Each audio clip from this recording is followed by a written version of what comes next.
Throughout your entire career, what championship were you proudest to hold, and why was it the Dippin' Dots 24/7 title? Yes! Welcome to Jobbed Out, the wrestling editorial that's, you know what? I'm gonna let him tell you. This is the hardcore icon, just incredible. Now, that's not just the coolest, and that's not just the best. Jobbed Out Wrestling, well, that, my friends, was just incredible. The other day, I had the honor of interviewing a pro wrestling legend. Not only a former WWE superstar several times over, but also Jobbed Out's very first former world champion, ECW original, Just Incredible. Over the course of the next hour plus, we discuss how he got into the business, his relationship with the Kliq, each of his WWE runs, as well as taking the reins after Mike Awesome and ECW parted ways. And of course, loads more. So I hope you enjoy. Thank you once again popping in, Just Incredible. Yes, thank you. PJ Walker, PJ Polacco. Yes. I'm gonna be that guy. I come from a Portuguese household. Oh, right. You can't tell because red hair, red beard. But my vovó, my grandmother, her favorite wrestler, Aldo Montoya. So, oh, really? That's awesome. So, wow. When I was a kid, it's like I liked Bam Bam and Luna beating up on Doink. I liked Aldo Montoya. That's awesome, and that's great that you call them vovó and vovú. That's what my kids call my mom and dad, vovó. And still, my parents actually moved back to Portugal 2 years ago. Oh yeah, yeah, they live there now. Which is a shame because I don't get to see them as often. But the Portuguese culture. I mean, I grew up in Connecticut, born and raised, but my mom and dad were first generation. They got married in Portugal in 1970. They got married. In Portugal in 1970, then 2 months later immigrated to America and had me in 73. So I've lived here my whole life, but grew up, I learned Portuguese, how to speak Portuguese before English, because they didn't know the language yet. They were still learning, you know what I mean? So it was an interesting way to grow up back in those days, Yeah. My parents were that way. I primarily got like the Spanglish treatment. So I got you. Speak fluent English only, but if she speaks to me in Portuguese, I can understand it and respond back in English. So Tu falas português bem ou mais ou menos? Little bit. Pouquinho, yeah. I got you. That's awesome though. Yeah. My Portuguese is rusty because, like I said, I haven't spoken, fluently because my kids are the shits at even trying, which is a shame because it's so helpful to just learn to learn any second language is very beneficial in our global world, Big time. But yeah. Well, we won't conduct the interview in Portuguese because good luck fucking editing that together. Yes, no doubt. So, what inspired you to decide to just I want to be a wrestler? How did you start off? I remember being in my bedroom as a kid, maybe 10, 12. I know it was 83 because it was when Hulk Hogan beat the Iron Sheik. I remember watching that on Saturday morning. And at this day and age, we still, not everybody had a TV in their rooms. So I got my mom had finally bought a big color console for the living room. And I got the black and white with the rabbit ears in my room. So I was just happy to have a TV, and I remember one of the channels we caught came out of New York, which was, I think it was WWR Channel 9, which is famous around here. But and the first match I saw that really grabbed me was Hulk Hogan beating the Iron Sheik for the WWF title. And from there, I just, really grew into loving it. And come high school, maybe sophomore into junior year, I was doing backyard wrestling with all of my friends, from 1988 till I graduated in 1991. That's what I did, I'd imitate Ric Flair and Ricky Steamboat and those guys. And I graduated in 91, took 1 year off. I didn't go to university. And then in 92, I took the journey, the summer of 92, to go to Calgary, Alberta, Canada, to train with the Hart brothers, Keith and Bruce Hart. And Lance Storm was also there, and him and Jericho had come through a year prior in that school. So Lance was there to help with a lot of the training. So that's how I got my start. And on my 19th birthday, I came home, and I came home after training. Training ended in September, came home for a month and went back out there. And there was a promotion that they were running in Calgary called Rocky Mountain Pro Wrestling. And on my first match was on my 19th birthday. I wrestled Brett Farrell, who now wrestles as Big Daddy Hammer in Ontario. And that was it. That was, my first ever match was, that day. And here we are in 2021. It's crazy. Yeah. Well, what led you to Calgary as opposed to, other territories or areas like even Montreal if you had to cross the border? Yeah, yeah. This was like all, pre-internet, and of course, me being a mark, I was aware of Meltzer and those guys, but still, it was very, not everybody was allowed in at the time. Kayfabe was still very much a thing, or not very much a thing, but it was losing its grip, but it was still very much there. It was still protected, Very in much. some Well, sense. yeah, very much at this point. Still, it was early '90s. So I saw, I was the year I took off. I was working at a grocery store as a bag boy, just bagging groceries. And during your break, you go and grab a soda or whatever. And I went to the magazine rack that they had at grocery stores, and I always read like Pro Wrestling Illustrated. And at the back of Pro Wrestling Illustrated was a big one-page article that said, I'll never forget it. It was like a silhouette of Owen Hart. You could tell it was Owen doing a big crossbody from the top rope, and it said, "Dare to be great, Hart Brothers Pro Wrestling Camp." Nice. And I knew all the stuff about the Hearts and the dungeon, and back then, pre-internet, pre-everything, really, I didn't know that there were schools 1 hour down the road in New York City, because I'm about an hour and a half, 2 hours from New York. So I was like, this is the only way, the only thing I knew of to do. I didn't know anybody in the business or anything for that matter. So I called the number. They had a real number on the bottom of the ad, and I called, and someone picked up. It was Bruce Hart, believe it or not. We spoke for hours on end, and after I'd worked, saved up money, it was $3,000 Canadian at the time. And I saved up. I sent him the money up front and booked my tickets, and I went off to Calgary that summer. Nice, very nice. Yeah. I don't know how many like indie dates you worked when you started, like if you were hopping around getting your name out there. In terms of how history kind of remembers it, you just kind of at one point materialized in Connecticut and you were Yes. working with Brian Lee. Yes. So how did you get that kind of opportunity from the get-go? This will all, kind of come full circle, so bear with me. But I had 10 matches. My first 10 matches were in Calgary. And then after that, I came home January of '93, and I didn't know anybody. My only connections were up in Alberta. So I found one wrestling school that Paul Roma was running here in Connecticut. So I would go on a Sunday, pay $10 just to roll around with some guys. And one day they were having a house show in Connecticut for the WWF. And I just decided, Lance Storm, the Hearts, they always said, go, if you go to the shows, tell them who you are, tell them where you're trained by the Hearts, and bring your gear. So I did exactly that. I wasn't getting any traction getting booked on indies, and there weren't a lot of indies at the time, nothing like it is today. So I literally, on a Sunday, I went to a WWF house show. Tony Gurria, and who was a good friend today, and the late great Rene Goulet, who also was a dear friend of mine, was there, and they let me in. I explained to them who I was and who trained me, and he goes, well, we have nothing for you. If somebody doesn't show up, we'll keep you in mind, but you can watch the show from backstage. So I got a chair and watched the show from the curtain. They were very kind, and forward to the end of the show, I said my goodbyes, and Tony Gurria said, where are you from? And I said, well, sir, I'm from Waterbury, Connecticut, which is about 45 minutes from Stamford, which is the WWE headquarters. And he goes, oh, okay, great. He goes, well, who trained you? And I said, well, I told you earlier, sir, I was trained by the Hearts. I only have, 15, 20 matches under my belt, because I had done some small stuff in this area after I got home, but like fairs and little stuff. He goes, well, we're starting a new show called Monday Night Raw, and we're going to be shooting live and then taping. Like, they weren't doing live every week. They're doing like every other week. And he goes, we need jobbers. We need extras. I don't know what the word he used. And he goes, if you'd like, come down, because instead of us flying people in, because at the time they would fly jobbers in, believe it or not, because a lot of the better jobbers were from down south. So that's how it happened. I started to do live Monday Night Raws. My first match was against the narcissist Lex Luger. Nice.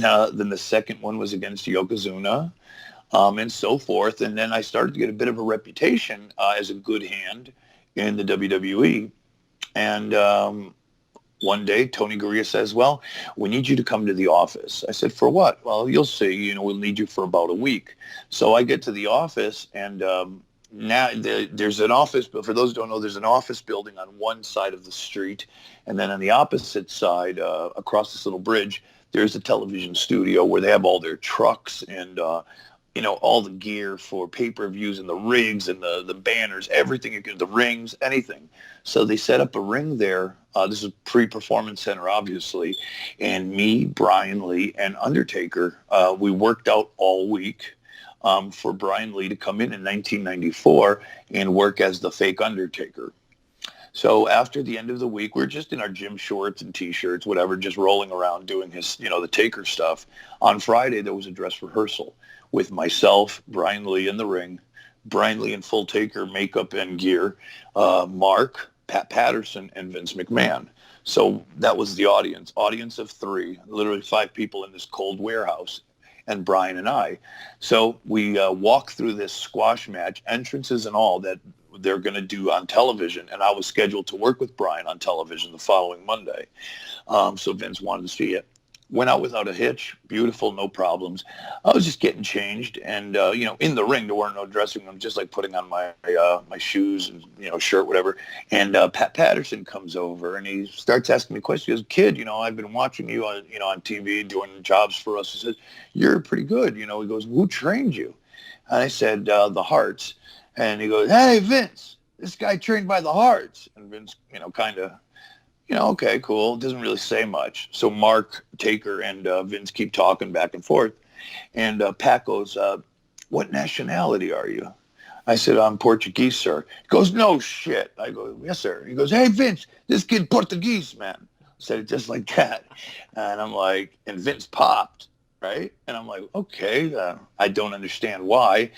And, it's so funny or something. Maybe they knew somebody that was Portuguese, big rib, ha-ha. So last question was, do you speak it? And I said, yes, sir. My family, spoke to me in Portuguese before I learned English.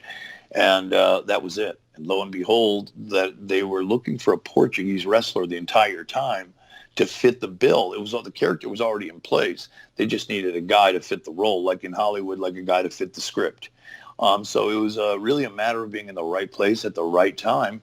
And I would say with probably under 50 matches under my belt on an indie level, maybe even if 40, I got my first deal with the WWE. Nice. I'm just going to stray back to one little kind of throwaway thing here. Do you think that Brian Lee, as the Underfaker, did he get a Raw deal? Was he doomed from the start? Do you think it could have gone farther than it did? Did he deserve better? I don't know. I don't think so. Nothing against Brian Lee. It was a weird thing to ask someone to do. They were trying to do that with fake Diesel and fake Razor. Vince, I think, was under the impression that all our guys are disposable. He was trying to undervalue wrestlers. And like almost to say like, look, we own these characters. We can get people like to play like James Bond. We can get a different actor to play James Bond, right? It's James Bond that people care about. And he was trying to go in that direction, not just with The Undertaker, but with a lot of other people. And it was just because I think Taker was really starting to, at that time, he was all over the place he didn't know how much further he wanted to go, both physically and emotionally and mentally. Not that he was going to quit anytime soon, but, they were already kind of trying to find ways of, not having wrestlers have that much say or pull in leveraging Vince for money, etc., because Vince was struggling. The company wants to own their IP. They want to know that even if the person leaves, this is theirs. Right. Yeah, that's their intellectual property, and that's it. And which obviously did not work, thank God. But it certainly was. It was not without trying. So yeah. I'm sure you've had to tell the story about 100 times, probably in the last month and a half. Aldo Montoya, soccer star. Yeah. Did you end up like, oh God, I have to learn to kick the ball around? Like, was this something that? Well, I mean, At that point, I was just so happy to have a job, or even be considered, because it's so hard to get a job up there. I mean, I don't think, especially in those days, I don't know if it's harder today or it was back, but, well, actually, it's probably harder today, because back then, it's like once you were in and you knew the people that worked there, it was a lot easier to communicate, and you could actually have a conversation with Vince. Like when I got my first contract, I met with Vince. He pulled me aside and we spoke privately, on this balcony at a TV taping. It wasn't like it is today where, you schedule a meeting and it happens 2 weeks later and you have 5 minutes. It was very much a different, loose environment, very much old school pro wrestling. So to me, I was just happy to have that opportunity. And I thought, the World Cup was coming around. That's why they wanted to do the soccer player.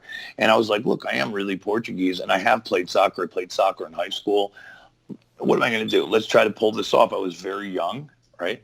So I figured this isn't going to be my last gimmick. It's certainly not going to be my last contract or opportunity. So if this was going to be my learning experience, and I was very inexperienced, I figured this is going to be my learning experience. And it really was. At the end of the day, I got 2.5 years of working as Aldo, although not the soccer player.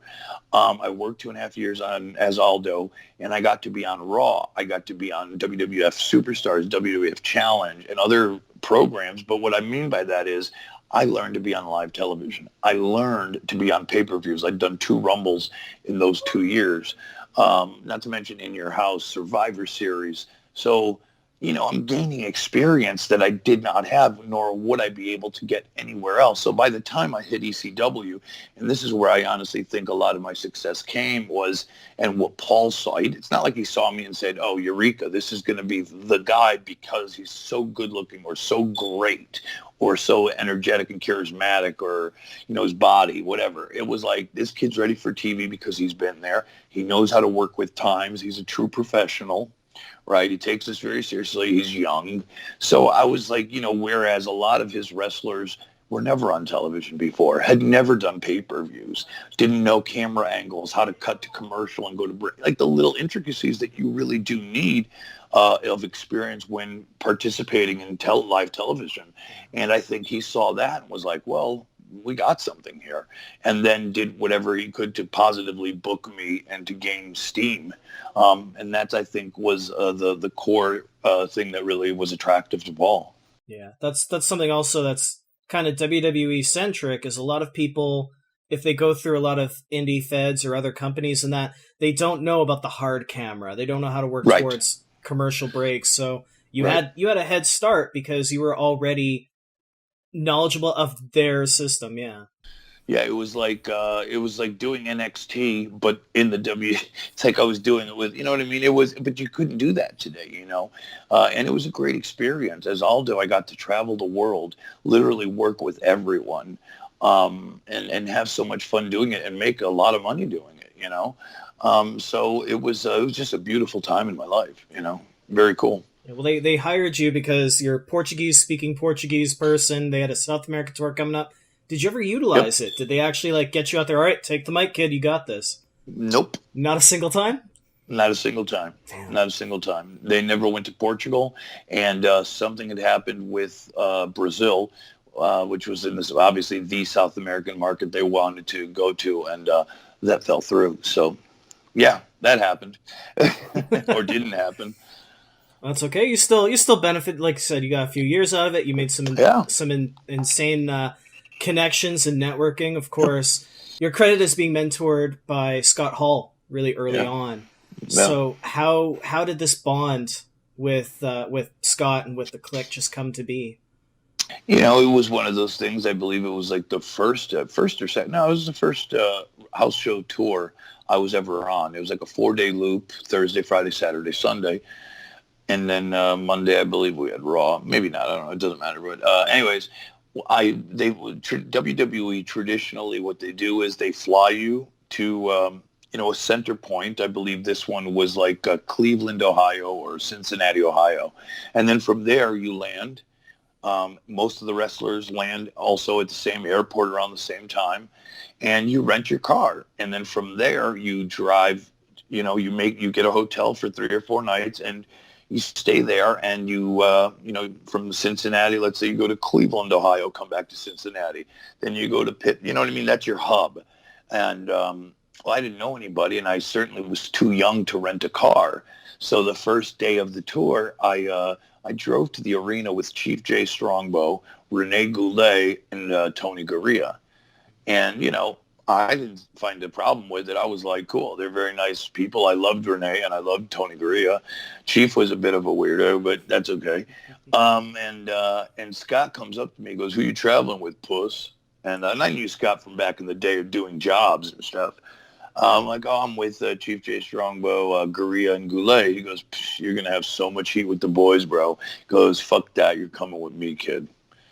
I said, okay. He was alone. He wasn't traveling with anybody. So from then on, it was just, if I was on the tours with Razor, I knew that I would go with Scott and he'd get the car and I would, there we go. And that's what happened. Every town we'd show up, he'd rent the car. I'd bring the bags, put the bags in the back. He drove, and that was it. We split rooms, we split the cars, and we became friends, It sounds like he saved you from being teacher's pet. Well, I mean, he just, I guess, saved me from being, because people, man, back then so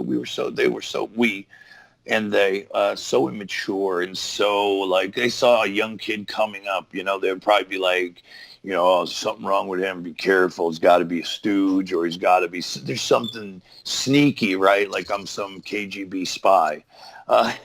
Whatever, but was traveling with Scott, wasn't that way. And I learned so much, I learned a lot. And I also learned a lot of bad stuff to boot. And I didn't get heat one way, but I got heat in other ways. And then from there, as naturally happens, kids started coming in on the rides. And then, I knew Kevin Nash from prior. I was working with him as PJ Walker before I signed on house shows. I would do some of the B-Town high school shots that WWE was still doing locally in my area. So, I'd known Kevin for a while, so I was traveling with Kevin. And then, if we can get a big van, it would be me, Shawn Michaels, 1-2-3 Kids, Scott, and then Hunter came along. I was there before Hunter. So then when Hunter came in and brought China, we would split up and get 2 cars because we couldn't fit everybody in unless we got like the big industrial work vans, which we used to. I mean, if we could get all of those guys in one van, we would. But then, if we were all, if we were all together, we'd get the biggest car we could. And, which was fun, though. I felt protected as a young kid, kind of in this scary world. And I'm hanging out with these guys that were, they were kind of dicks to a lot of people. But to me, they were very kind. And, Scott Hall has cried to me on more than one occasion, in my arms, telling me about his life and his marriage and his feelings. And a lot of people did. I mean, we did too. I you know what I mean? You're on the road like sometimes 30 days straight. So the best friends you have are the ones right in front of you that you travel with. And we all used to kind of tell our stories and tell, like our soul to one another, because you had nobody else to vent to speak your concerns to. So it was therapeutic in a way. We were a dysfunctional band of brothers, Yeah. Well, yeah, I mean, those guys are your family. You're seeing them every day.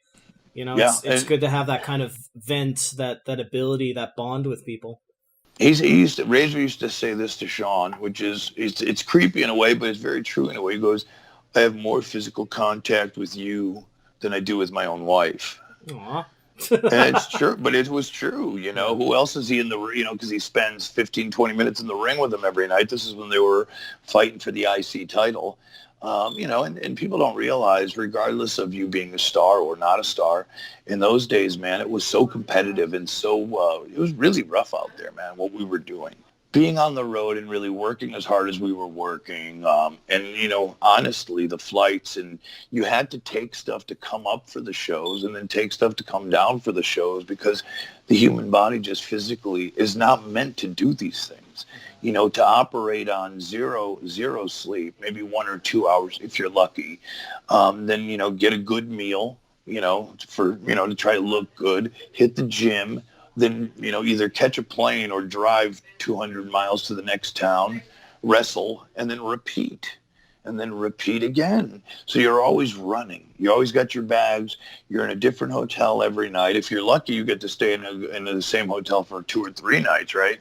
But it was just always a grind. And there's nothing more frustrating than finishing the night, getting something to eat. You look at the clock, it's 2 a.m. and it's like, wow, I just left the ring 2 hours ago. I'm jacked up with energy, with emotions. We rocked the Garden tonight, or in Montreal, we killed the Forum in Montreal. You're like, let's go out and have a beer. So then you're out, at the strip club till 2, 3 in the morning, and then you got to get up and catch a 6 a.m. flight. But you know what I'm saying? It was just like this constant, rock star life that seems so fun, but really, after doing it for a couple of years, you realize, man, that you can't, you just mentally, emotionally, physically can't keep up with it. So I'm glad the WWE does not do that anymore as far as their scheduling. They've really, really ramped it down.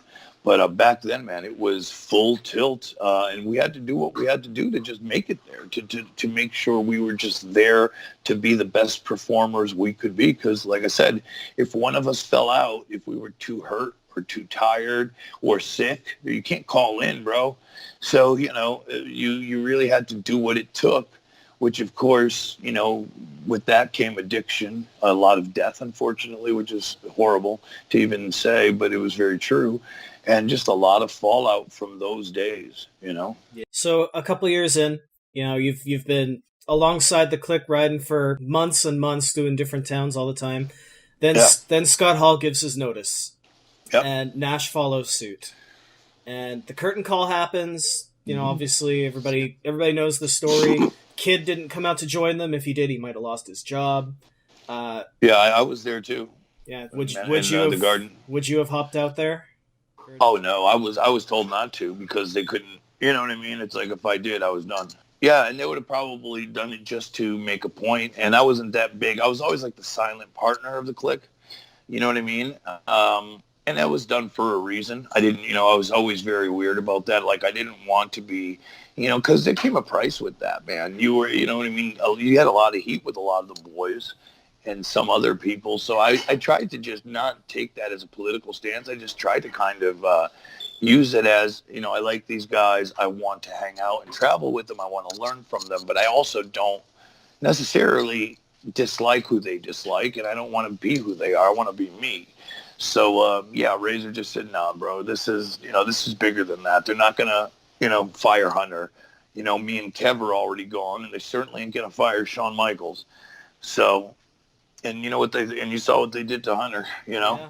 So, there's no way, because I wouldn't have made that cut, and it would have ruined my career just to try to be cool. So what was life like adjusting to not having Hall and Nash riding with you guys once they hopped over? Did WCW get a lot more appealing, or was it just trying to find a new family? It did, but at one point, Shawn Michaels was hitting this thing where, I believe this was around, and correct me if I'm wrong, WrestleMania 12, when he beat Brett. He had some demands, because Shawn didn't really drive. Kevin did a lot of the driving, Nash. And Shawn's like, look, when I'm world champion, I'm doing a lot, because people that don't know, the world champion has so many responsibilities as far as TV days, Monday, Tuesdays. And back then, I think we even did Wednesdays as well. We're still doing a lot of those secondary shows. Media, first thing in the morning, where some of the guys get to sleep in, like myself. He's got to do live radio in the town we're in that night. You know what I mean? And stuff like that. There was a lot more on the world champion. So he's like, look, one thing I need from you, Vince, is I need a driver, which back then was unheard of. So Tim White was a referee. I don't know if you know Timmy White, the referee, and Arnold Skoland. They were the drivers. Like, Arnie would be in the front seat because he was the money guy with the Halliburton briefcase with all the money, from the towns. And Tim White, the referee, would drive Arnie and Shawn. And Shawn had needed kind of an assistant to make sure he got to, where he had to be. So Tim White, Arnold Skoland, Shawn Michaels, and myself. I feel like Tim would be kind of used to that because, he was Andre. Andre's With handler. Andre, yeah, Yeah, yeah, yeah. yep. And it was so cool, and of course then it was awesome for me because, that's offered to Shawn for free. So now I'm saving on that. I don't have to pay for rental car, and I'm staying with Shawn, because Shawn wanted, me to hang out with him. And if I wasn't in his room, he would pay for my room. So it's Nice. great. I was saving money, and, all I had to do was make sure Shawn was up and, you know, got to the hotel, if he was, wasn't all fucked up and shit, it's kind of my job to make sure he was okay. Seriously. I mean, it sounds sad now. And of course he's nothing like that. God bless him. But, so for 6 months, that was that way. And after that, I started to get frustrated. I'll kind of forward it. Around 97, I believe it was WrestleMania. And this is a great one. And I normally don't tell this to people. Around WrestleMania 13, I think Shawn had gotten hurt. Something happened where he didn't wrestle. If you look back, and I didn't wrestle either anywhere near the card. I think it was some sort of television injury or what have you. So we went out the night. We didn't go to the WWF party. We just went out to a club and just got obliterated on our own. And I really started to have thoughts of, what the hell am I doing here? Because now I'm turning, I was going to be 23, or I was 23, which sounds ridiculous. And I'm like, I have all this experience, and Scott and Kevin are in WCW, and I'm talking to Scott every other day, and he's like, bro, Bischoff is, he wants to bring in as many guys as want to go over from WWF. And he goes, I'm not going to, you can't come in as Aldo, and that would be the shits anyways. He goes, but shit, we'll figure out a way to get you down here, get you paid, and then we'll come up with an angle or a character for you. That will, we'll just, let's get you out of your contract and get you down here. I had another year left because I signed in 94. So my deal wouldn't come up till August 1st of 98. So that, I think a couple of weeks after WrestleMania 13, I went to Vince in Stamford. I booked a meeting with him, and I just went, Vince, I appreciate everything you've done for me, but I want to do more. I'm 23 years old. I have 3 or 4 years of experience in your company right now, since I've been a kid, and I'm really coming into my own. And I was, like, the agent reports, everything you would hear about me, I was really starting to come into my own. Now, of course, you couldn't notice it on television from squash matches and so forth, or glorified enhancement matches, but house shows, I was wrestling amazing guys like Candido, Bob Holly, Tom Pritchard. I was wrestling up and coming new guys that were making their way up, and I was having good opening matches with them, 15, 20 minutes that nobody was seeing. So I was getting positive agent reviews. And I went to Vince and I said, look, you don't have anything for me. I appreciate it, but I could do something now. I want to do something now.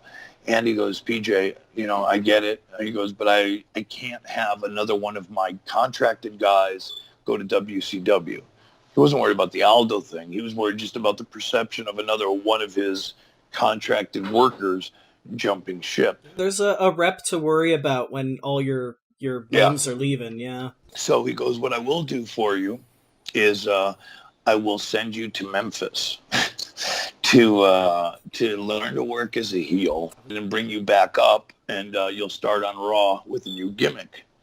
I said, okay, sure.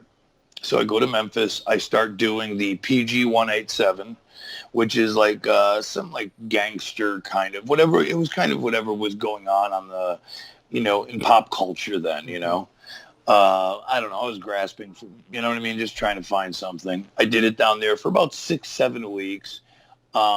Tagged with, the reason I called it PG was because of PG-13, the tag team in Memphis. So I was with them in a faction.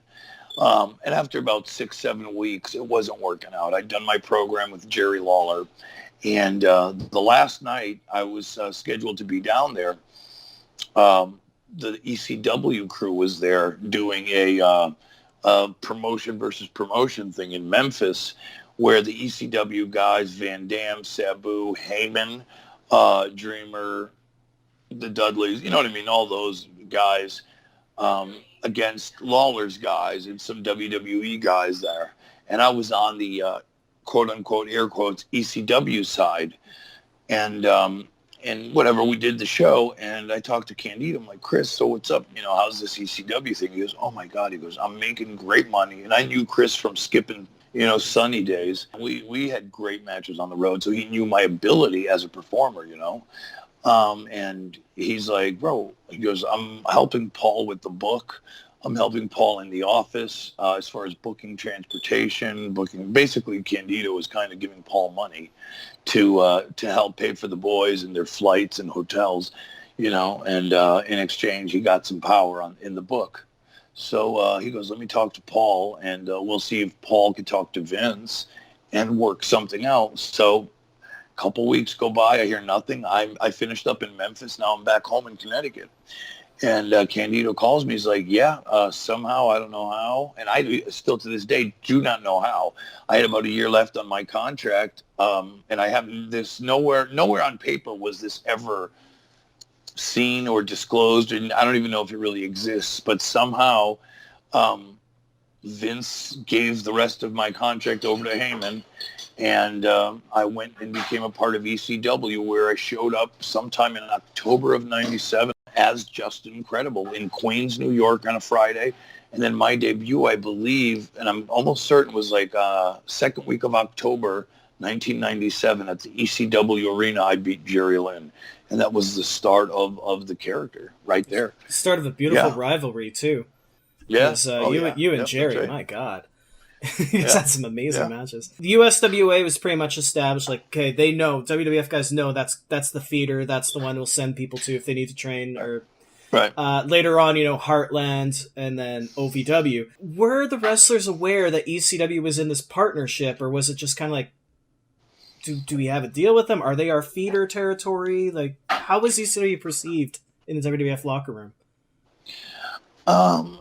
I think it was very much nobody knew because it was so complicated. And obviously it really wasn't that complicated. Paul and Vince were working everybody the whole time. Now, to what degree and level the work is, only they know. I mean, I know Dreamer, who was Paul's right-hand guy, doesn't even know. Dreamer still finds out to this day some stuff. Yeah. That's how knee-deep in the shit all of us really were. And that's not even a lie. So I don't know. I think that we knew that we were definitely allies. There was, we always knew that Vince was going to be a help to us. So it wasn't, I don't know, man. It's weird. It's the weirdest thing to describe. Let's just say that Vince was always on the side of ECW, and we knew Vince would be there for us, and was pretty much, unless Paul didn't want it. And a lot of times, in more controversial times, things happened that, nobody would believe. Heyman and Vince were very knee-deep in their relationship because it really benefited Paul. I mean, there were times where literally Vince would agree to run ads on Raw at the drop of a dime. Like, Candido would have to drive hours from the ECW studio to TV with a physical piece of tape so they could play a commercial that night and like barely make it to air. That shit happened. It's like, Paul and Vince would, I would be there listening to this as Paul and I are doing promos at the office. Vince and him would be on the phone. It's like, Candido should be right there, Vince. It's like, Paul, we're going live in 20 minutes. I need the goddamn tape. He's pulling into the Meadowlands. Hold on. Like, just stupid. Half of it was Heyman lying and trying to just jockey for position and just insane stuff, really insane stuff. I guess sometimes that just adds to the thrill of the adventure. And the mythology of it all, really, Yeah.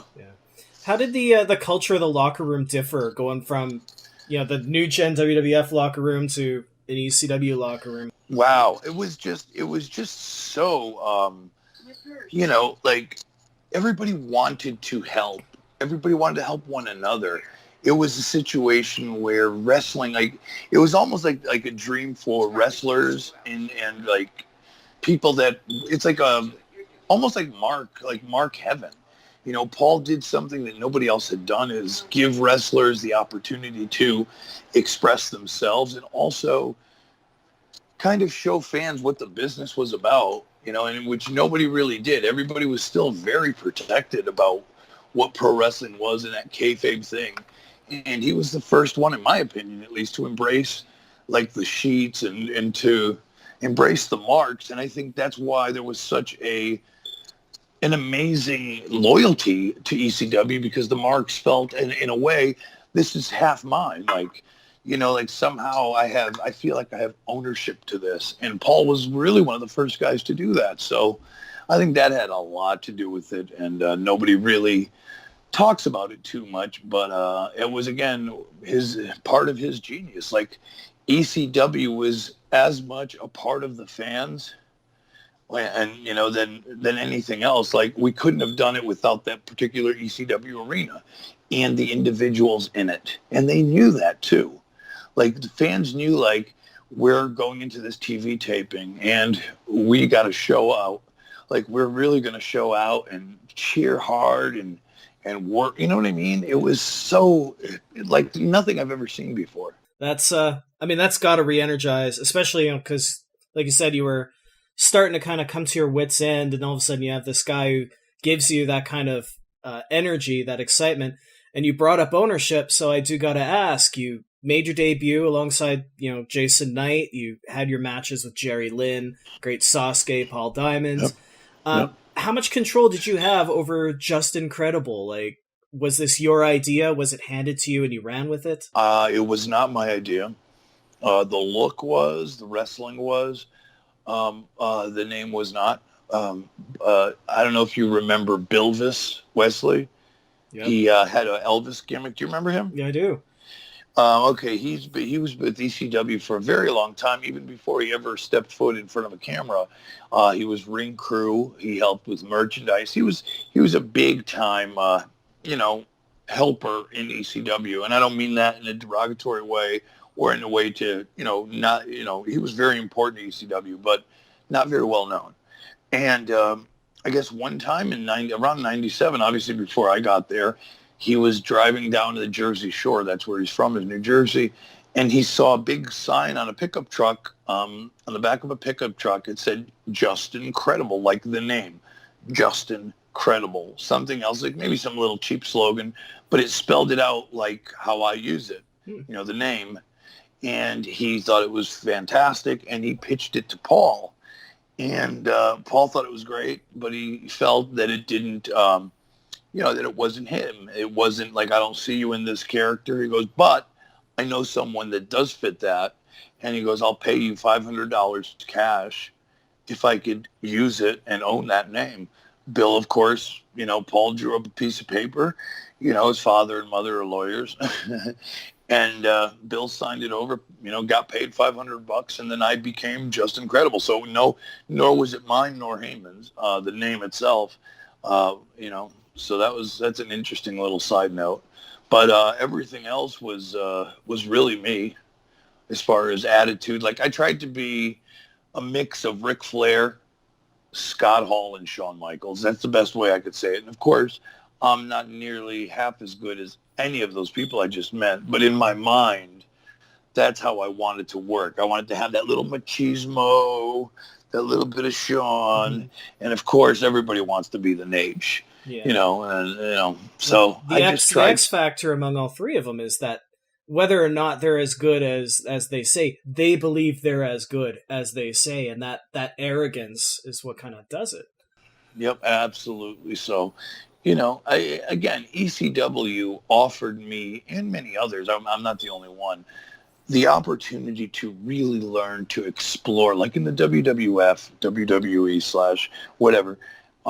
It's very scary because they want, not only do they want things a certain way, they want you to make it and do it in a very certain way. Like, everything is very robotic. Like, you can't vibe and, ad lib it, improv it, and do like, okay, in WWF, this is how they do Raw. Okay, I'll bring you into the corner, opposite hard cam. I'll give you 3 punches. Not 2, not 4, 3.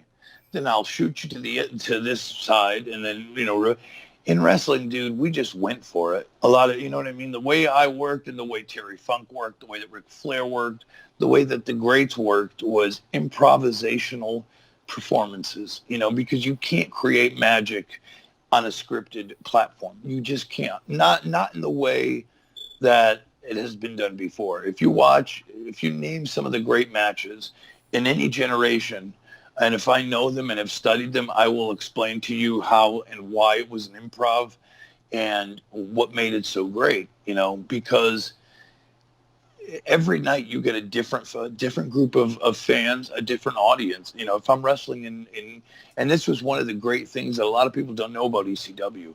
We had an ongoing rivalry between fans. We had the Queens, New York fans, and we had the Philadelphia ECW Arena fans. And they would literally fight one another for cheers and for chants, and the shit that worked in New York City and Queens didn't work at the ECW Arena and vice versa. So you had to go out there and kind of threw stuff at the wall, right, and see what stuck. It was, as an artist, if you want to believe wrestling is an art, which I certainly believe it is, you're like, wow, I got a full canvas to paint with, and these fans just are salivating for it. And it just gave me an opportunity, and then I smartened up, and I'm like, fuck, let me just, if they're going to throw your Aldo at me, I'm going to just, sometimes when I first came into the ECW arena, the first couple times, yeah, Portuguese Man of War, you're a fucking jobber, you suck. And I'd be like, yeah, I know, but I got your money. So, exactly. And I'd turn around, and then everybody would laugh. Then the arena would laugh, and then they'd be like, you got me. So I would have these little gists, and if I'd messed up something, he goes, dude, I fucked that up, man. I should have bopped when I weaved, but I didn't do it so obvious that you know what I mean? You didn't have to put it over in commentary. It was just this little, because the buildings were small enough and the room was small enough that you could see the expressions and the little, you know what I mean? And so I became a person of the people through these little, I was just a regular dude having fun and being real. And I was. I was just having fun and showing that I was having fun. So, I mean, when I cried, they cried. When I laughed, they laughed. And that connection is what really, the reason that they still talk about ECW 20-something years after its demise is those little things. And I don't think unless you were there and saw it, people won't understand it. And it was very similar. Best way I could explain it was like punk rock. In the 80s in the music scene of New York and stuff. It was just so raw and different that it captured a worldwide imagination coming out of something of an area so small. And quite frankly, that was ECW for sports entertainment, aka pro wrestling, Yeah. I wish I was there. I was 15 when they went out of business, so I kind of missed that boat. But it was so great, man. It was so great. And that goosebumps, man. Yeah, that passion's what it's all about, and you just explained the exact antithesis of your way out of the WWF, because you rekindled that love, and that's the most important part of it. A couple years into your ECW run, you team up with a familiar face. You form the Impact Players with Lance Storm. How did that come to be? Yeah. That's a good one. I honestly don't remember. No? No, and I've done many of these, so it's not like it's just one day. I mean, Paul obviously knew our history, and one day Paul just put us together. I never remember, and I'd love to ask Lance about this. We've done a lot of things together, but I don't think we've ever really spoken about this on camera, and I'd love to speak to him both privately and on camera about it. They just gave us the ball one day and oh, you're a tag team. And I think we just took it and made it into something. I remember the first couple times, what I do remember of it is we were not called the Impact Players straight off the gate. If I'm not mistaken, I could be, but I don't think I am. So then we just started to have fun. Again, it was all about having fun. So I'm like, Lance is very militant, and takes things seriously. And really what you see is what you get. But with me, since we've known each other so intimately and for so long, Lance was the first pro wrestler I've ever met. and had a relationship with like ever, and he was a rookie when I met him, with probably a handful of matches too. So then I was like, hey, when we were going out there, it's like, hey, Lance, do the Kevin and Diesel. And so that's where like he did the Shawn, because he didn't do a lot of sports entertainment. He just did I'm a wrestler. I'm going to go out there and wrestle and be serious. And I'm like, come on, let's do the Kevin and Shawn. So he would do the pose. I know you can't see it, but he would do the muscular pose, and I would stand over, behind him with the cane, and that became the infamous Impact Player pose that we ripped off from Kevin and Shawn. And we did it throughout our careers as the Impact Players, although they were very short. We did so much fun stuff and just had a blast. Like, you could see us. We were like two kids in a candy store. And then at the same time, we're having some of the best matches in ECW. One of the great ones we had were against Jado and Gato from FMW Wrestling. I mean, Gato's in New Japan right now still. Yeah. So, we were having rocking matches with those guys early on, and just really, like, we were doing stuff 20 years ahead of our time, man, and just not even realizing it, just like, oh, that's another Saturday night.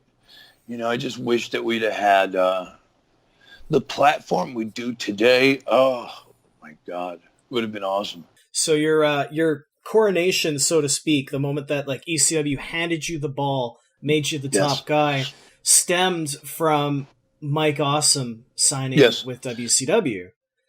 And it seems like it would almost be unfair for me to ask you, like, take me through that, because a lot happened in a very short period of time. No, I'm going to try to. I know I'm going to get some stuff wrong. So for all of the people listening, if I do, please, just write a comment. Say consolation. They're just going to tell me I'm wrong in my comment section. Okay. Fine. Well, I mean, again, this happened a long time ago, and it wasn't clear to me back then either. So Mike Awesome had just become world champion, and he got offered a shit ton of money to go to WCW. And Mike was a great dude, by the way. Everybody loved Mike Awesome. He was a very well-liked guy, great guy in the ring, professionally, friend-wise. I mean, he was nothing wrong with Mike Awesome. Like, you couldn't not like Mike Awesome. Let's put it that way. But when he agreed to take the money in ECW, I say, and I won't say myself because I really didn't care that much. I just cared that it was affecting the company. But then it's like, it was very much ECW versus the world. That's what Paul had set up for us to believe. And a lot of the wrestlers really did believe that. It's like, you're fucking with ECW, you're fucking with me, dude. Like, all of a sudden, like, we're like street fighting, like it's like West Side Story and we're gangs, which sounds ridiculous, right? This is a business. But it's your top guy. It's. I know, but it's ridiculous. You could reach through the monitor and slap me across the face on this. It's not like they poached Aldo Montoya. It's like they poached Shawn Michaels. Yeah. Right. Yeah. But whatever. I didn't see it as this huge problem, but it kind of was. And so then we just got to get this title off of him. And with WCW, because Paul's biggest problem was he was a liar. Let's just say it how it is. Paul Heyman was a pathological liar. As great as he is, and he's not even a bad dude, man. He's not a bad dude. He just is a liar. He just said what he had to say to get what he wants. At the moment to get what he wanted, yeah. I mean, is he compassionate? Yes. Let me tell you about Paul Heyman real quick, because I don't want to make this a 3-hour interview. Yeah, but Paul Heyman paid for my son's birth and my wife's pregnancy out of pocket cash. He paid $75,000+, which a lot of people don't know, because he committed to this via contract. He never got the health insurance proper. So when my child was born, I gave him every single receipt, and every single bill of that got paid. He tried his best to keep his word. He really did. And if you were important to him, he was going to try to go to bat for you. I mean, he was not, you know what I mean? He's not like the worst. Paul Heyman really didn't screw me. Like I said, the worst he ever did, I think at the end, he owed me like $2,000 at the end for for pay. But it wasn't even that bad. But anyways, so with Paul, like, he just, I don't know, man. He just wanted to do these great things and couldn't. He just had his hands tied. So with Mike Awesome, how am I going to get the belt off of him? And then he went back to Vince, got Taz. Taz had just left, right? And what they were trying to figure out is, how do we get a WWE guy to come in and then kind of take the belt off of him and somehow tie it all together and get it back on an ECW guy within the matter of 1 week. And they did somehow, But again, that showed the cooperation with WWE, right? And, in less than 10 days, they got Mike Awesome to drop it at a house show to Taz. Taz to then drop it to Dreamer at ECW Arena. Dreamer to beat Taz the same night, and then me to beat Dreamer the same night. It took like 10 days of business in like a microcosm, which is insane. Yeah. And you were the guy almost completely to the end. How did it feel being you carried the ball, you were leading the ship? What was going through your mind over this period of time? I knew what was going to happen. I just wanted to take this moment. This was the moment you work for, right? This is what you put, every drop of sweat, every ounce of energy, all the sleepless nights, all the physical pain, the mental pain, everything you have. It's really about that moment. And I knew that would be eventually, unfortunately it ended up ringing true, but that's what you're remembered for, and I was so young. Again, I'm like 26 years old here. If I don't even know, I got to look exactly, but I'm around 25, 26 years old. And it's like, Jesus Christ, is this going to be it for me? But it wasn't, thank God, but I held on and through all the turmoil, and I made the best I could with what I had. And it was something I'd wanted my whole life, and I feel like I accomplished great things because as ECW World Champion, I remember Gabe Sapolsky writing in a very popular publication. I don't know if it was Pro Wrestling Insider or the Wade Keller's Torch. It was somewhere like that, because Gabe, before he became Booker of Ring of Honor, because for a long time, if you remember, Gabe Sapolsky was head booker for Ring of Honor. Yeah, and he was Paul's right-hand man. Paul's right-hand man, and today I think he does some stuff with Evolve, which is a WWE feeder to NXT. Well, yeah, Evolve got purchased and phased out, but he does work for the WWE. Oh, did it? Yeah. Oh, okay.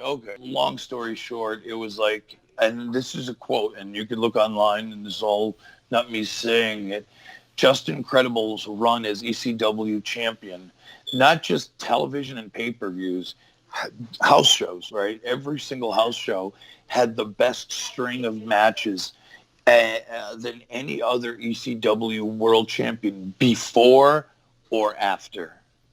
So from a performance standpoint, he said that, in his opinion, I was the best pound for pound world champion ever in ECW. And for me, it meant the world, because regardless if there was 200 people or 2,000 people, I went out there like it was my WrestleMania every single night, regardless if it was me wrestling Chris Chetty or Danny Doring in a match, or if it was Sabu, Sandman, Van Dam, whomever. And that makes you feel good. It's like I did the best I could with what I had, and I would die trying. We all love this so much that we're willing to do anything for it, Yeah. Who would you say was the greatest rival in ECW? Was it Tommy or Jerry? Well, that's so hard. It's like, that's just it. Is you had two, I know. Not a lot of people can say that. It's like, geez, I had two equally gigantic, rivalries in this run.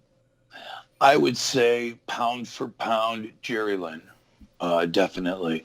But if you look at the grand scheme of ECW and storyline, it had to be Tommy Dreamer, because he was positioned as the top guy, as the leader of he was Mr. ECW. Yeah. It feels like if ECW was a sitcom, he was the main character. Yes, and I was there for everything, whether it was the time where they gave his grandfather the 10-bell salute, and I came out and interrupted it, and stuff like that. And that was all Dreamer's idea, mind you. It wasn't Heyman's. It was Dreamer's idea. Because Tommy's like, oh, my grandfather would have got a kick out of it. He goes, oh, you're using my name in an angle. He thought that would have been hot. So I'm like, all right, Tom, just as long as people know that that's not me doing it for real, I'm good with it. If you're good with it, he goes, oh yeah, he love it. I think it's great. I'm like, okay. So you can't say that it's not, you can't say it's tasteless or if he's doing it himself, right? It's his family. And it's like, sometimes we take wrestling too seriously, where it's like, look, if you're saying my grandfather would have got a kick out of it and would have enjoyed it, don't you think it's up to Tommy to decide?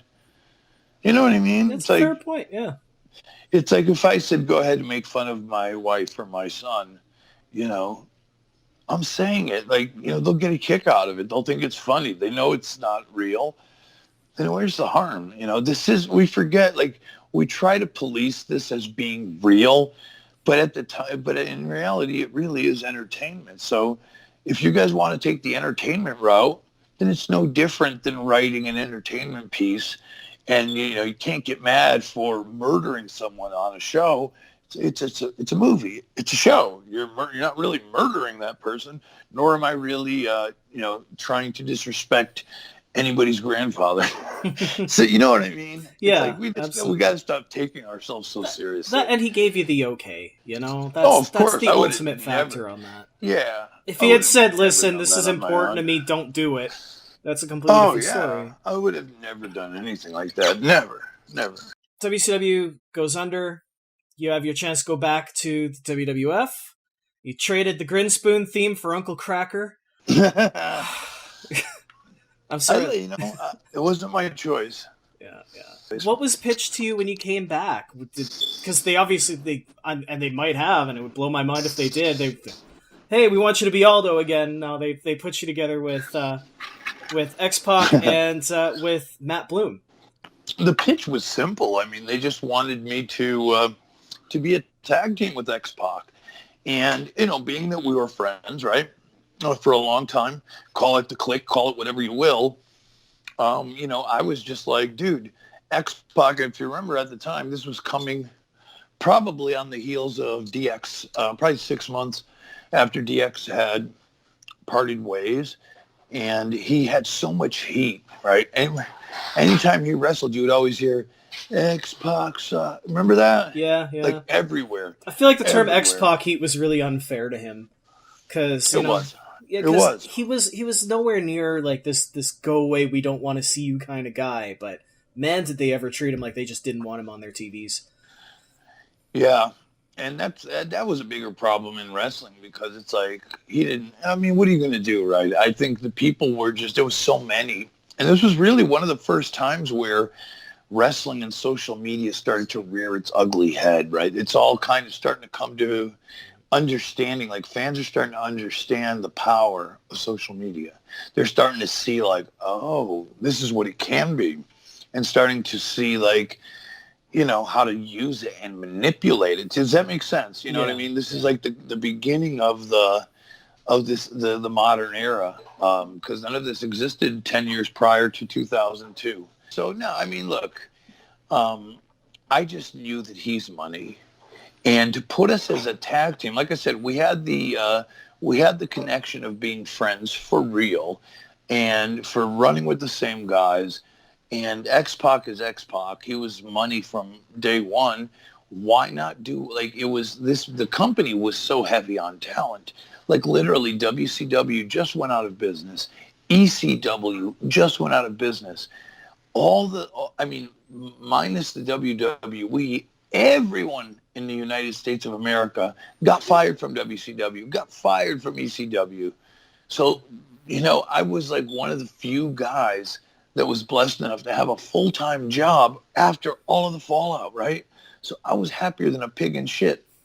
Am I going to make it on a roster where the top 5, top 6 heavyweights getting pushed are Stone Cold Steve Austin, The Rock, Triple H, Kurt Angle. I mean, you think about it. They had the creme de la creme. And then I was like, well, fuck, tag teams will work. And then, but even tag teams, the Hardys, the Dudleys, Edge and Christian. Yep. The names just kept going and going. It was such a stacked era. But I figured we'd have a better opportunity in a tag team form than we would have ever had singles individually. So I was more than happy to do that. And then with Albert as kind of like the third wheel and us doing like 6-man style action, we could do something almost like the Freebirds. X-Pac actually proposed to do the 6-man titles. Okay. The Office just didn't go with it. But I thought that would have been fun, right? Yeah. Like something different because everything else was getting done. We were just looking because the Dudleys had Spike, Devon, and Bubba. Then there was me, Albert, and X-Pac. And I'm sure we could have gotten, you know what I mean? We could have even done some stuff with the Hardys and Lita if we really want. I know they don't like intergender, but I'm just saying we could have really checked it out and seen where this could have gone. It had a little 6-man tag division, which I thought would have been something different, right? It's a shame WWE never really wanted to go with like the trios thing. Because, Yes. Lucha Underground worked perfectly with it. AEW's on the right path in terms of having all these groups like that. Yeah, I thought it was something way ahead of its time. You end your second stint with WWE. You start going around the indies. You're everywhere. You Ring of Honor, XPW. You worked Major League Wrestling. You had some matches with TNA. Were you looking for another home, or were you just like, I'm gonna show? Yeah, no, I was definitely looking for another home because I just had bought a nice house, my first home I'd ever bought. As a family man, I just had my first son. He was born in 2000, so we were really, my wife and I, as a family, were just trying to keep that together. So it was very, very difficult, and I was scrambling. How do you keep up that financial piece, which is so important? Because I was making $10,000 to $12,000 a month, with the WWE, which isn't a huge amount of money, but nonetheless, as a steady paycheck, it's pretty darn good. You can get a lot done with that, yeah. Yeah, but it didn't work out that way, unfortunately. Less than 5 years after WCW and ECW had gone out of business, they're still chanting ECW. There's still a huge demand for former, like the ECW alumni. You have the opportunity to work One Night Stand and the opportunity to work Hardcore Homecoming. Yep. What were the biggest differences between those two shows, those two events, those two cultures at the time? The vibe was the same. The only difference being that, one side was still very much in with the powers that be in ECW, the Heymans, the Dreamers, those guys.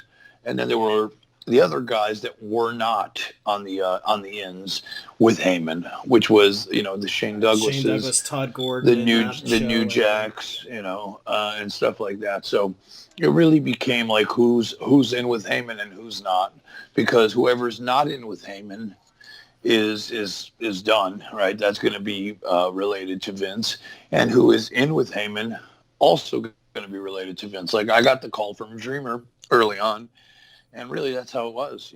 Whoever Tommy thought this was more of a Tommy Dreamer decision than a Heyman decision, believe it or not, and that's really how it went.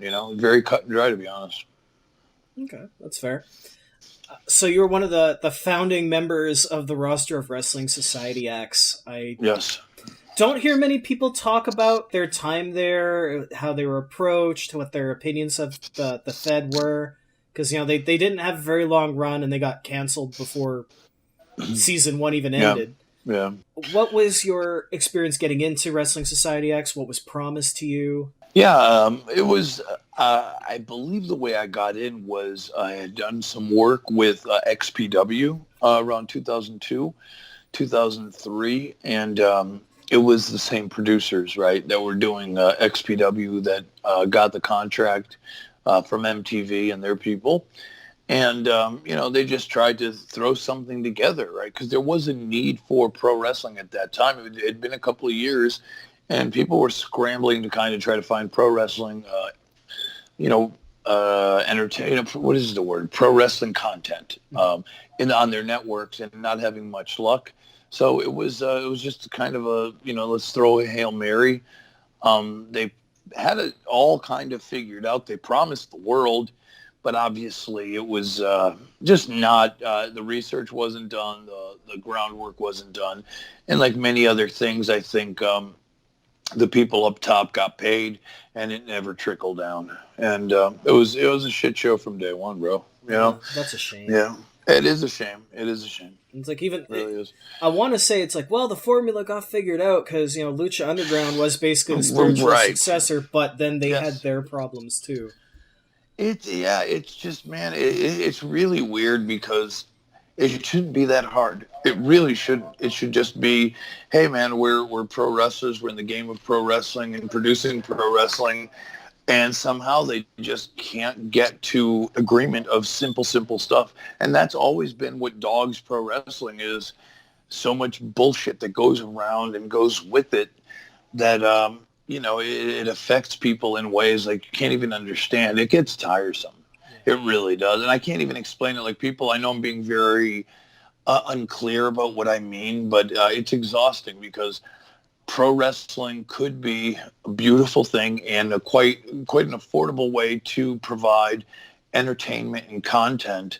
And because of maybe old school politics and working television networks and working people that are backing it, trying to, the older wrestlers trying to get a leg up on these people and working these people into money and into deals for themselves, these sweetheart deals, that wrestling always kind of, tens of thousands of wrestlers have lost money because of a handful of people in the business, the usual suspects, the Hogans, and those kinds of big name players will always be the ones that take the pot and run with it. And then, if you're one of the boys that are friends with them, you'll get some breadcrumbs along the way, and that's it. And it's always been that way, and it'll unfortunately always be that way. Sadly, that's what keeps the business from being more popular than it is. Right, yeah, absolutely. That's a shame. Well, third time's a charm. ECW is getting its revival. You were brought in once again.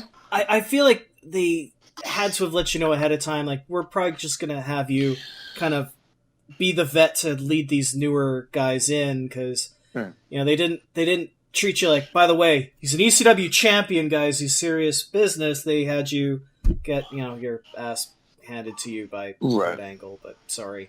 Yeah. But now this is your third time with the WWE. You've been in the locker room for 3 different generations. How did things change from the new gen to late Attitude Era to?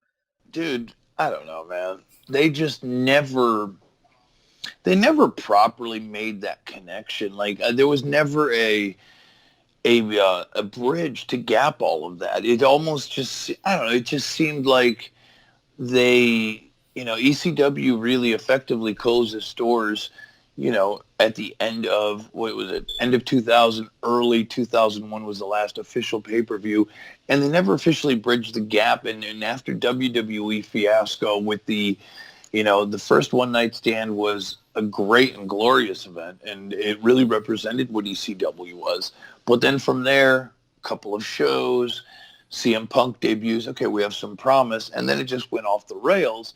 Yet, in some way, shape, or form, they're still trying to capture the rebellious ECW side, what made ECW popular.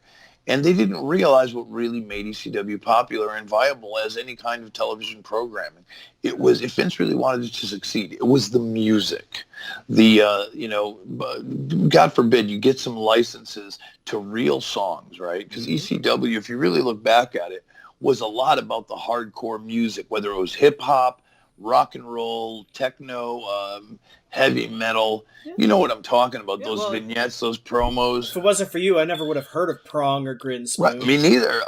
Paul Heyman threw that at me. Yeah, and One Night Stand, of course, and I own the DVD, and I have the ripped copy, and without Metallica, it's not the same deal with Sandman's entrance. It's almost laughable, right? are you that cheap, or are you that stupid that you do not recognize that he is a cultural icon, or at least a professional wrestling icon, because of that song? I mean, that is the difference maker. Like, I mean, you know what I mean? Like, who wouldn't try to get Enter Sandman for that event? Right? And it can't be that expensive, right? I mean, it can't be. Well, it's like, yeah, Metallica charges a lot, but he was he was the main eventer of the show. You know, But that's what makes him, and that's what makes the vibe, and that's what's gonna, and again, it's Vince not really understanding. I'm so sick of everybody crediting Vince as being this genius. Yes, he was very smart, way above his, above his, what do you say? Like, I say he overachieved. He overachieved. Ahead of his time, he overachieved, but man, he has no real clue of what got over, dude. ECW was so easy. He did what the fans would have. Paulie was smart. What fans wanted, he did. If fans would have done it, he just followed what the fans would want. If you were in your backyard, what would you want? You would want this song. So what would he do? He'd get the cool wrestler that everybody liked, put it to a song that everybody could relate to or that people liked in general. If he saw that it worked, boom, hit it. Yeah. You know what I mean? And like everybody, it was a marriage of rock and roll and wrestling that we haven't seen since like the Cyndi Lauper, Hulk Hogan, rock and wrestling stuff that sounds corny, but man, that was what melded pop culture and wrestling together. And with ECW, even more so, believe it or not. And like we were on a different level. Like every rock star. Like I remember hanging out with Method Man. He was from Wu-Tang Clan. If you don't know who he is, he would call me up and be like, "Yo, man, Impact player in the house. Justin, we're gonna be here. Come check us out in concert in the city. This and that." Like people wanted to be around us. We were deemed like cool underground, and WWE could never understand what that meant. That was like lightning in a bottle if they were able to really harness it. Problem is, you can't be against the machine when the machine is fueling you. You knew the line I was going to throw at you there, because I was going to say that. You can't rage against the machine if you're the machine. Well, that was what Vince did so well, or Heyman did so well, is they hid that. I know Vince never really owned ECW. Paul Heyman and his family, HHG Incorporated, that was a shoot. Trust me, I know, because we'd have to call the bank to make sure every time we cashed a check to make sure there was enough money there. Yeah. There was an 800 number in the back, or we'd enter the account number to see if our checks would clear. So yeah, Vince was not owning the company, but he was definitely pumping money into it. But nobody knew at the time. And if they knew, then it was like, well, we're really supporting Vince. But that whole F you to Vince and F you to corporate is what gave ECW the legend. And that's what the fans wanted to hear at the time. And that's where AEW misses the boat. That's where Impact to this day, in my opinion, misses the boat. It's like, we need to get to that point where there's a rebel in wrestling that says F you, whether it's a shoot or a work, whatever. There's so many ways to work people now, because with the internet, you could do a lot of beautiful things. And if you do it right, and Heyman did it right without all of these tools, right? All of this social media tools, shooting a video on our phones like we're connecting right now.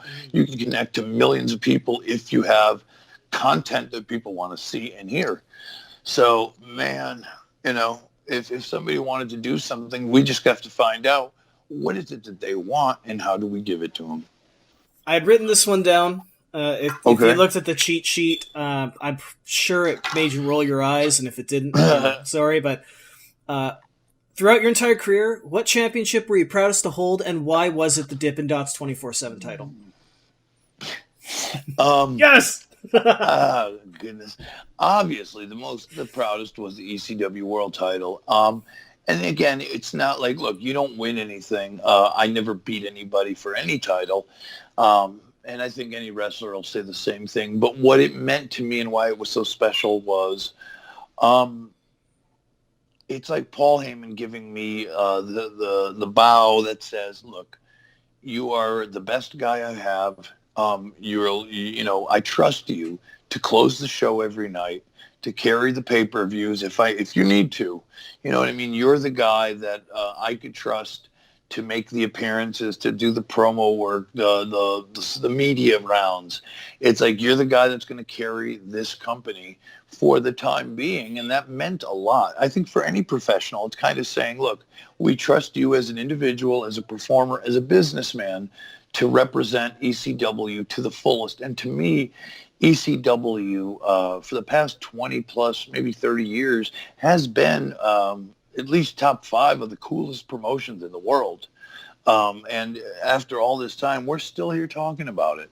Mm-hmm. Of course, because, it was the highlight of my career, but still, I mean, you still get a lot of ECW around the world of pro wrestling, which is fantastic. And it's fascinating, to be honest. Yeah, and that influence is still, going strong. Nobody's chanting WCW or even talking about WCW in the same light. And WCW did a lot of wonderful things. I'm not by any means downplaying it, but it was just a phenomenal pop icon moment that I think we underestimate sometimes, and it was just really cool. And I'm so grateful to have had my 5 seconds of fame with it. From all the people you've worked with, going from one of the younger guys under the wing of Hall, who would you say your proudest proteges are? Somebody that you're proud that you got to be around as they developed your career? I would say 2 guys, and I ended up being very blessed to work with them after ECW. One of them was Tony DeVito. Tony, early on, was a student of Paul Roma. He was actually originally trained. You remember Dr. D. David Schultz? Oh, yeah.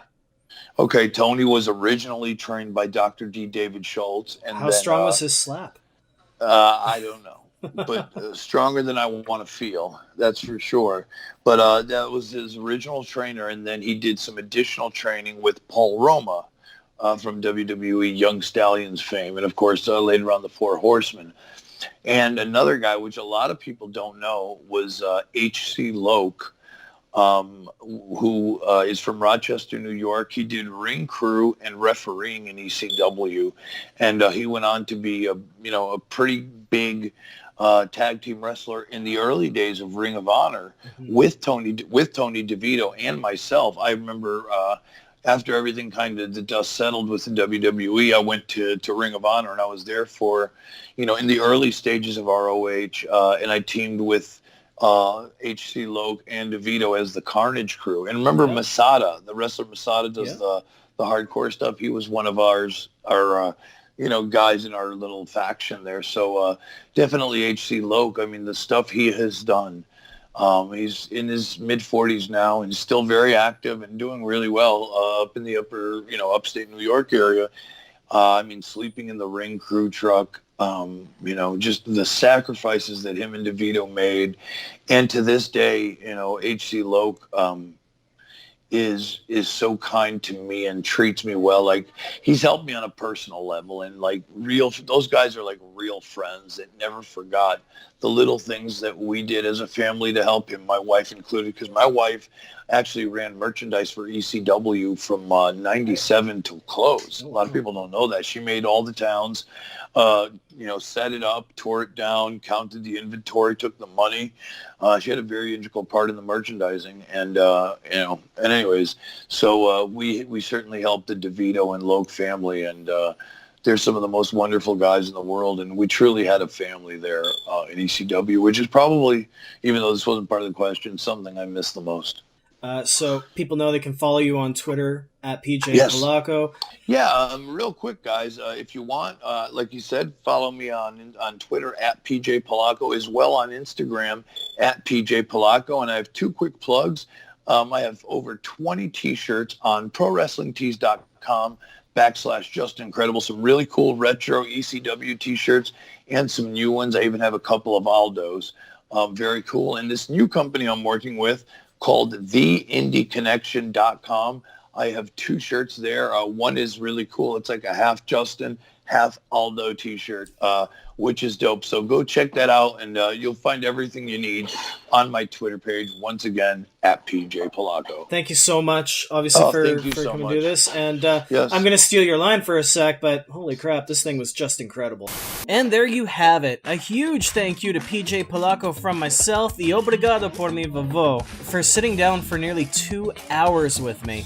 I felt like I was just shooting with a good friend. It was really a great experience. Remember, you can check out his Twitter, his Instagram, and t-shirt stores. Links are all in the description. So with that said, I want to ask you, what were your favorite memories of PJ Polacco, whether it was in the Aldo days, Just Incredible, or beyond? And was there any information in this interview that you didn't know about prior? On top of that, who else would you like to see me reach out to for a chat? Let me know in the comments, and be sure to subscribe to the channel for more, because I want you to be a part of the conversation too. For now though, I better get my shoulders off the mat, so I want to thank you for tuning in to Jobbed Out. I'll catch you next time.